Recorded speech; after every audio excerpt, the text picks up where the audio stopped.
Ermənistan növbəti və bəlkə də tarixinin ən kritik seçki sınağına hazırlaşır. İyunun 7-sinə təyin olunan parlament seçkiləri ərəfəsində İrəvanda siyasi temperatur pik həddə çatıb.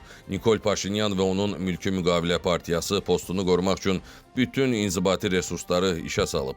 Lakin bu dəfə onun qarşısında dayanan dalğa daha aqressiv və daha revanşistdir. Müxalifət Paşinyanı kürsüdən salmaq üçün vahid cəbhədə birləşib. Bu prosesin arxasında isə açıq şəkildə Rusiyanın kölgəsi görünür. Moskvaya bağlılığı ilə seçilən Robert Koçaryan və Samvel Karapetyan kimi fiqurlar, həmçinin kilsə elitası Paşinyanın qərb meyilli siyasətini iflasa uğratmağa çalışır. Ekspertlər hesab eləyir ki, Gürcüstandan sonra növbəti hədəf Ermənistandır. Kreml İrəvanda Moskva bahar eləmək və Paşinyanı devirməklə Cənubi Qafqazda itirilmiş mövqelərini bərpa eləmək niyyətindədir.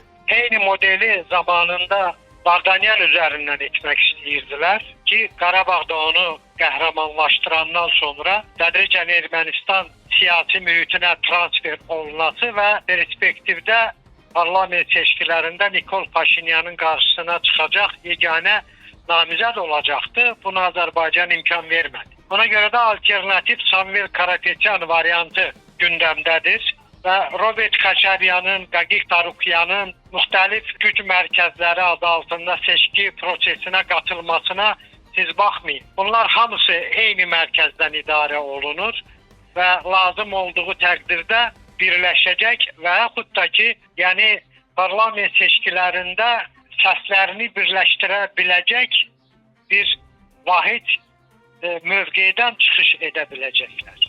O baxımdan Ermənistanda vəziyyətin həqiqətən də ciddi siyasi qarşıdurma kontekstində inkişaf etdiyini bir mənalı demək olar.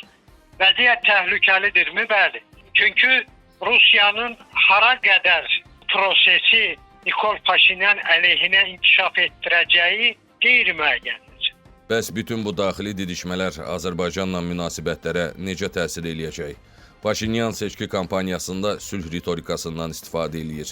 Rəqiblərini regionu yeni müharibəyə sürükləməkdə ittiham eləyir.